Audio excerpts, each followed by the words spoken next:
Hello friends, എല്ലാവർക്കും മഹാലക്ഷ്മി സീരിയലിൻ്റെ ഇന്നത്തെ എപ്പിസോഡിൻ്റെ റിവ്യൂയിലേക്ക് സ്വാഗതം. അങ്ങനെ കമലേശ്വരത്തേക്ക് തിരികെ കയറാൻ വേണ്ടി മഹയുടെ കാല് പിടിക്കാൻ എത്തിയ കരുണയെ കരണത്തടിച്ച് ആട്ടിയിറക്കി വിടുകയാണ് മഞ്ജുവും ലേഖയും. കരുണ കരഞ്ഞുകൊണ്ട് ഇറങ്ങി പോകുന്നത് കാണുമ്പോൾ മഹയ്ക്കാണെങ്കിൽ പാവം തോന്നുന്നു. ശേഷം ഇവളെപ്പോലെയുള്ളവരെയൊക്കെ ഇങ്ങനെ തന്നെ വേണം കൈകാര്യം ചെയ്യേണ്ടതെന്ന് ലേഖയും. അവളുടെ അച്ഛൻ ജയിലിലേക്ക് പോയതോടെ അവൾക്ക് മനസ്സിലായി ഇനി ധാരാളത്തും കാണിച്ച് നടക്കാൻ പറ്റില്ലെന്ന്. അപ്പോൾ ഭർത്താവിൻ്റെ കൂട്ടു വേണമെന്ന് തോന്നി. അതിനു വേണ്ടിയിട്ട് ഏട്ടതയുടെ കാല് പിടിക്കാൻ വന്നതാണ് അവൾ എന്ന് പറഞ്ഞുകൊണ്ട് വീണ്ടും കരുണയെ പ്രാകുന്നുണ്ട് കേട്ടോ മഞ്ജു. പിന്നീട് തിരിച്ചെത്തുന്ന കരുണയുടെ നിൽപ്പ് കണ്ട് എന്തായി മോളെ എന്ന് മുത്തശ്ശി ചോദിക്കുന്നതും എന്താവാൻ എൻ്റെ മുഖത്തേക്ക് മുത്തശ്ശി ഒന്ന് നോക്ക് എന്ന് കരുണ പറയുന്നതും കരുണയുടെ മുഖത്തെ ആ പാട് കണ്ട് ആരാ മോളെ അടിച്ചതെന്ന് മുത്തശ്ശി വിഷമത്തോടെ ചോദിക്കുമ്പോൾ ആ മഞ്ജു ഇപ്പോൾ അവൾ കണ്ണൻ്റെയും ലക്ഷ്മിയുടെയും പക്ഷത്താണല്ലോ. അച്ഛനോടുള്ള ദേഷ്യമാണ് അവൾ എൻ്റെ കരണത്ത് തീർത്തതെന്ന് പറയുന്നുണ്ട് കേട്ടോ കരുണ.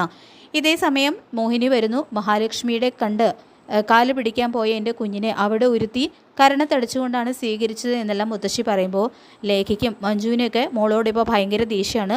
അതുകൊണ്ട് നീ ഈ സമയത്ത് അങ്ങോട്ടേക്ക് പോകാതിരിക്കുന്നതാണ് നല്ലതെന്ന് പറയുന്നുണ്ട് കേട്ടോ മോഹിനി. മോൾക്ക് പിന്നെ ഒരു ജീവിതം വേണ്ടേ? അച്ഛനില്ലാത്ത ഒരു കുഞ്ഞിനെ മോൾ ജന്മം നൽകാതിരിക്കാൻ വേണ്ടി മോള് ഉണ്ണിയോടൊപ്പം തന്നെ ജീവിക്കണം. അതിനാണ് എൻ്റെ കുഞ്ഞ് നിൻ്റെ മോളെ കാണാൻ പോയത്. കമലേശ്വരത്തേക്ക് മോളെ എങ്ങനെയെങ്കിലും തിരികെ കയറ്റണം മോഹിനി എന്നെല്ലാം മുത്തശ്ശി പറയുമ്പോൾ പ്രസവം വരെ മോൾ ഇവിടെ തന്നെ നിൽക്കുന്നതല്ലേ അമ്മയെ നല്ലത് എന്ന് മോഹിനി ചോദിക്കുമ്പോൾ അങ്ങനെ ഇവിടെ എങ്ങ് നിന്ന് കഴിഞ്ഞാൽ നിന്ന് പോകത്തേ ഉള്ളൂ. ഉണ്ണി മോളെ തിരികെ വിളിക്കില്ല, അതാണ് അവൻ്റെ സ്വഭാവം എന്ന് മുത്തശ്ശി പറയുമ്പോൾ അങ്ങനെ അവൻ്റെ ഭാര്യയോടും കുഞ്ഞിനോടൊന്നും സ്നേഹമില്ലാത്ത ഒരാളെ പിന്നെ എന്തിനാ മോൾ അവനോടൊപ്പം ജീവിക്കുന്നത് എന്നെല്ലാം മോഹിനി ചോദിക്കുമ്പോൾ ഇപ്പം നിൻ്റെ മോൾക്ക് നല്ലൊരു കുടുംബമായിട്ട് ജീവിക്കുകയാണല്ലോ, അപ്പോൾ എൻ്റെ മോൾ അങ്ങനെയൊന്നും പാടില്ല അല്ലേ? എന്തായാലും മോഹിനി നിന്നെ കണ്ണന് വലിയ കാര്യമാണല്ലോ, അപ്പോൾ മോൾക്ക് വേണ്ടി നീ കണ്ണനോടൊന്ന് സംസാരിക്കുക. ഇനി മോളുടെ ആ പഴയ സ്വഭാവമൊന്നും എടുക്കില്ല, ശാന്തമായിട്ട് തന്നെ അവിടെ ജീവിച്ചോളും എന്നെല്ലാം മുത്തശ്ശി പറയുമ്പോൾ എനിക്ക് ഇവളെക്കുറിച്ച് അങ്ങനെ ഒരു ഉറപ്പ് കണ്ണന് കൊടുക്കാൻ പറ്റില്ല. പ്രതാപൻ കണ്ണൻ്റെ അച്ഛനെ കൊന്നു എന്നറിഞ്ഞിട്ടും കണ്ണൻ കേസിനൊന്നും പോയില്ല. എന്നിട്ടും ഇവളെന്താ ചെയ്തത്? പാവായി നിന്നുകൊണ്ട് ലക്ഷ്മി മോളെ തള്ളിയിട്ടു എന്നെല്ലാം മോഹിനി കുറ്റപ്പെടുത്തിക്കൊണ്ട് പറയുമ്പോൾ ആ സമയത്ത് ലക്ഷ്മി എന്നെ അവിടെ ഇട്ട് കഷ്ടപ്പെടുത്തിയ കാര്യം അമ്മ എന്താ പറയാത്തത്? എന്നെ ഒരു വേലക്കാരിയെ പോലെയല്ലേ അവളെല്ലാം പണികളും അവിടുത്തെ ചെയ്യിപ്പിച്ചത് എന്നെല്ലാം കരുണ പറയുമ്പോൾ വീട്ടുപണി ചെയ്യുന്നതൊക്കെ പെൺകുട്ടികളെ സംബന്ധിച്ച് അത്ര വലിയ കുറച്ചിലൊന്നുമല്ല എന്ന് പറഞ്ഞുകൊണ്ട് മോഹിയും നല്ല മറുപടി തന്നെ കരുണയ്ക്ക് കൊടുക്കുന്നുണ്ട്. ഇവളെ ഇനി കമലേശ്വരത്തേക്ക് തിരികെ കയറ്റണോ എന്ന് തീരുമാനിക്കേണ്ടത് കണ്ണനാണ്. ഇവള് നന്നായി എന്ന് കണ്ണനും ലക്ഷ്മി മോൾക്കും തോന്നിക്കഴിഞ്ഞാൽ അവരിവളെ തിരികെ വിളിക്കും. അല്ലാതെ ഞാനായിട്ട് അതിന് വേണ്ടിയിട്ട് ഒരു ശുപാർശയ്ക്കും പോവില്ല എന്ന് തന്നെ പറയുന്നുണ്ട് കേട്ടോ മോഹിനി.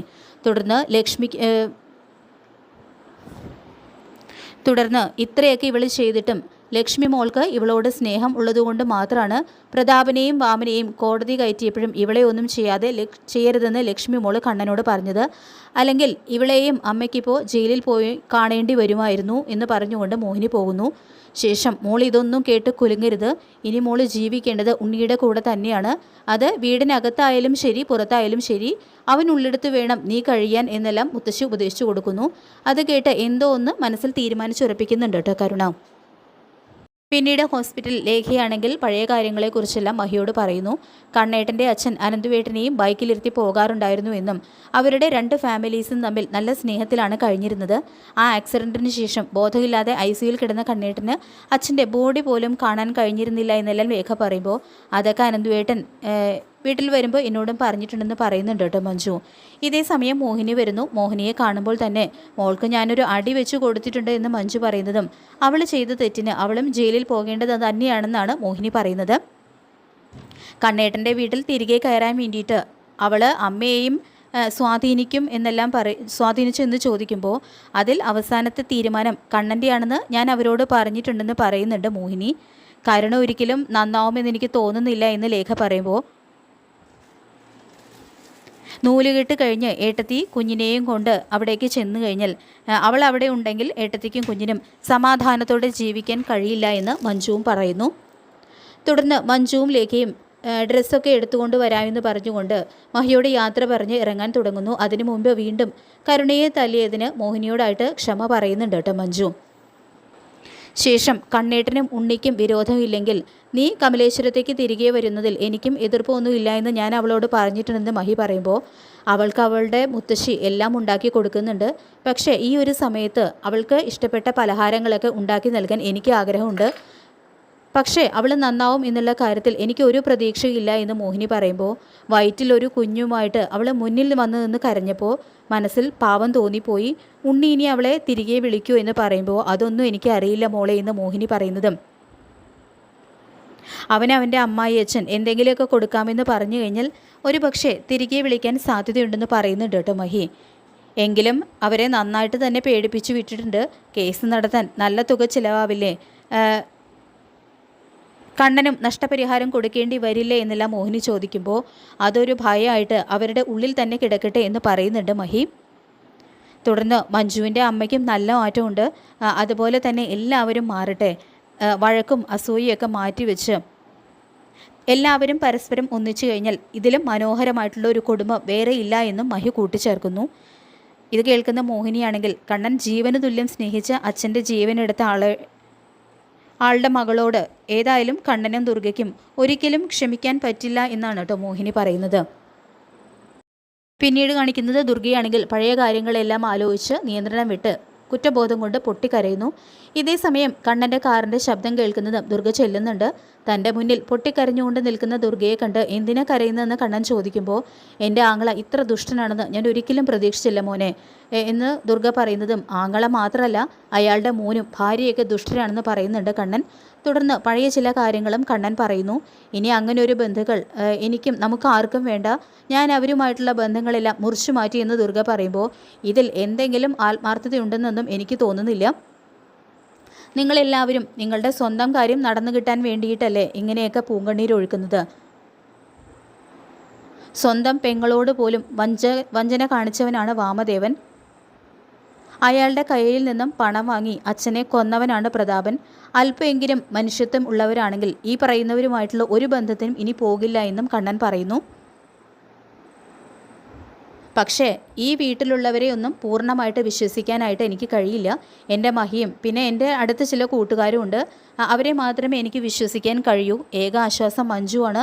അവളെല്ലാം നേരത്തെ തന്നെ തിരിച്ചറിഞ്ഞ് മാറി ഞങ്ങളോടൊപ്പം നിന്നു എന്നെല്ലാം കണ്ണൻ പറയുമ്പോൾ ഇനി ഞാനും നിൻ്റെ കൂടെ തന്നെയുണ്ട് മോനെ. അത് സമ്പത്തോ പണമോ ഒന്നും ആഗ്രഹിച്ചിട്ടില്ല. അത്രയ്ക്ക് ഞാൻ തകർന്നു പോയി. ഞാനും ഉണ്ണിയും പ്രതാപനും വാമനയും അറസ്റ്റ് ചെയ്തു കൊണ്ടുവന്ന സമയത്ത് ഞങ്ങളെല്ലാം അറിയും, ഞങ്ങൾ തകർന്നു പോകും എന്നെല്ലാം നീ പറഞ്ഞപ്പോൾ ഇത്രയ്ക്കായിരിക്കും അതിൻ്റെയൊക്കെ ആഴമെന്ന് ഞാൻ ഒരിക്കൽ പോലും ചിന്തിച്ചില്ല. അതിൻ്റെ കാരണം ഇതാകുമെന്നും കരുതിയില്ല എന്നെല്ലാം പറഞ്ഞുകൊണ്ട് ദുർഗ വീണ്ടും പൊട്ടിക്കരയുന്നുണ്ട്. തുടർന്ന് എൻ്റെ അച്ഛൻ്റെ കൊലയാളികളെ ദൈവം വെറുതെ വിട്ടില്ല. എന്നെ കൈ നടത്താൻ വേണ്ടിയിട്ട് അന്ന് ആക്സിഡൻറ്റിന് സാക്ഷിയായ മഹിയെ മാറ്റിവെച്ചു. എന്നിട്ട് ഞങ്ങൾ മുതിർന്നപ്പോൾ ഞങ്ങളെ ഒന്നിപ്പിച്ചു എന്ന് പറയുമ്പോൾ അതെനിക്ക് മനസ്സിലായി. രണ്ടാം വിവാഹം ആയതുകൊണ്ട് വിശ്വേട്ടനുമായിട്ടുള്ള വിവാഹബന്ധം വേണ്ട എന്ന് ഞാൻ എൻ്റെ ആങ്ങളയോട് പറഞ്ഞതാണ്. പക്ഷേ അയാൾ എൻ്റെ അച്ഛനെയും അമ്മയെയൊക്കെ സ്വാധീനിച്ച് നിർബന്ധിച്ച് വിശ്വേട്ടനെ വിവാഹം കഴിപ്പിച്ചു. നല്ല സ്വഭാവമാണെന്നൊക്കെ പറഞ്ഞുകൊണ്ട്. പക്ഷേ വിവാഹം കഴിച്ചതിന് ശേഷം അയാൾ പറഞ്ഞതൊക്കെ സത്യമാണെന്ന് തന്നെ എനിക്ക് മനസ്സിലായി. മോനുൾപ്പെടെ 2 കുട്ടികളെയും കൊണ്ട് സന്തോഷമായിട്ട് തന്നെയാണ് വിശ്വേട്ടനോടൊപ്പം ഞാൻ കഴിഞ്ഞത്. വിശ്വേട്ടനെ പോലെ ഒരു നല്ല മനുഷ്യനെ ഭർത്താവായിട്ട് അധികമാർക്കും കിട്ടില്ല എന്നും എനിക്ക് മനസ്സിലായി. പക്ഷേ അങ്ങനെ ആളെയാണ് അയാൾ ഇല്ലാതാക്കിയത് എന്ന് പറഞ്ഞുകൊണ്ട് ദുർഗ വീണ്ടും നിയന്ത്രണം വിട്ട് കരയുന്നുണ്ട്. എന്തായാലും ആങ്ങളുടെ ചതി തിരിച്ചറിഞ്ഞല്ലോ എന്ന് പറയുന്നുണ്ട് കേട്ടോ കണ്ണനും. ഇതേ സമയം ഉണ്ണി വരുന്നുണ്ട്. കൊലയാളിയുടെ മകളെ ഇനി നീ തിരിച്ചു വിളിക്കാൻ തീരുമാനിച്ചിട്ടുണ്ടോ, അവളെ ഇവിടേക്ക് തിരിച്ചു വിളിക്കാൻ പോവുകയാണോ എന്നെല്ലാം കണ്ണൻ ചോദിക്കുമ്പോൾ അവളിവിടേക്ക് തിരിച്ചു കയറാൻ വേണ്ടിയിട്ട് അവളുടെ മുത്തശ്ശി ഇവിടെ വന്നിരുന്നു എന്നും അവരെ ഞാൻ ആട്ടിയിറക്കി വിട്ടു എന്നെല്ലാം ദുർഗ പറയുമ്പോൾ അവളുടെ വയറ്റിൽ ഒരു കുഞ്ഞുണ്ട് എന്ന് ഉണ്ണി പറയുന്നതും ആ കുഞ്ഞിനെയും കൊണ്ട് അവൾ എവിടെയെങ്കിലും പോട്ടെ, അവളുടെ മുത്തശ്ശി അവളെ നോക്കിക്കോളും. നിൻ്റെ അച്ഛൻ്റെ കൊലയാളിയുടെ മോളാണ് അവൾ, ഇനി നമുക്ക് അവളെ വേണ്ട എന്ന് ദുർഗ പറഞ്ഞു കൊടുക്കുന്നുണ്ട് കേട്ടോ ഉണ്ണിയോട്. ഇത് കേൾക്കുന്ന കണ്ണനാണെങ്കിൽ പ്രതാപൻ്റെ സ്വത്തിലാണ് നിൻ്റെ കണ്ണെങ്കിൽ അയാൾ ഉടനെ തന്നെ പാപ്പരാകും. കേസിൻ്റെ കാര്യങ്ങൾക്ക് വേണ്ടി അയാൾക്ക് ഒരുപാട് ചിലവ് വരും. മാത്രമല്ല ചിന്തിക്കാൻ കഴിയാത്ത നഷ്ടപരിഹാരം അയാൾ നമുക്ക് തരേണ്ടി വരും. നമ്മുടെ അച്ഛൻ്റെ കൊലയാളിയുടെ മകളെ നീ സ്വീകരിച്ചാലും പാപ്പരായ ഒരു അമ്മായിയച്ഛൻ്റെ മകളെ നീ സ്വീകരിക്കില്ല എന്നുള്ള കാര്യവും എനിക്ക് ഉറപ്പുണ്ട്. അതുകൊണ്ട് തന്നെ നീ അവളെ കൂട്ടിക്കൊണ്ട് വന്നു കഴിഞ്ഞാൽ ഇതും നിൻ്റെ മനസ്സിലുണ്ടായിരിക്കണം. ഇനി അവൾ ഒരു തെറ്റ് ചെയ്തു കഴിഞ്ഞാൽ അവൾ മാത്രമല്ല നീയും പുറത്തു പോകും എന്നുള്ളൊരു ശക്തമായിട്ട് താക്കീത് നൽകിക്കൊണ്ട് കണ്ണനകത്തേക്ക് പോകുന്നു. ശേഷം എന്താണ് അവളെ തിരികെ കൊണ്ടുവരാനാണോ നിൻ്റെ തീരുമാനം എന്ന് ദുർഗ ചോദിക്കുമ്പോൾ അവളുടെ മുത്തശ്ശി വേണ്ടതെല്ലാം തരാമെന്ന് എന്നോട് പറഞ്ഞിട്ടുണ്ട്. പിന്നെ എന്താ അവളെ സ്വീകരിച്ചാലെന്ന് മനസ്സിൽ സ്വയം പറയുന്നുണ്ട് കേട്ടോ ഉണ്ണി. അവളെ നമുക്കിനി വേണ്ട, അവൾ ജീവിക്കുകയോ മരിക്കുകയോ എന്ത് വേണമെങ്കിലും ചെയ്തോട്ടെ എന്ന് പറഞ്ഞുകൊണ്ട് പൊട്ടിക്കരഞ്ഞുകൊണ്ട് ദുർഗയും അകത്തേക്ക് പോകുന്നു. പിന്നീട് കാണിക്കുന്നത് മഞ്ജുവും സാഗറും ബൈക്കിൽ ഒരു വീടിന് മുന്നിൽ എത്തുന്നുണ്ട്. അപ്പോൾ മാർക്കോയും അവരോടൊപ്പം വരുന്നുണ്ട്. തുടർന്ന് രണ്ടുപേരെയും അടുത്തേക്ക് വിളിക്കുന്നുണ്ട് കേട്ടോ മാർക്കോ. അപ്പോൾ കണ്ണൻ സാറ് ഈ വീടിൻ്റെ താക്കോൽ നിങ്ങളെ ഏൽപ്പിക്കാൻ പറഞ്ഞു എന്നും പറഞ്ഞുകൊണ്ട് മാർക്കോ ഒരു താക്കോൽ കാണിക്കുന്നു.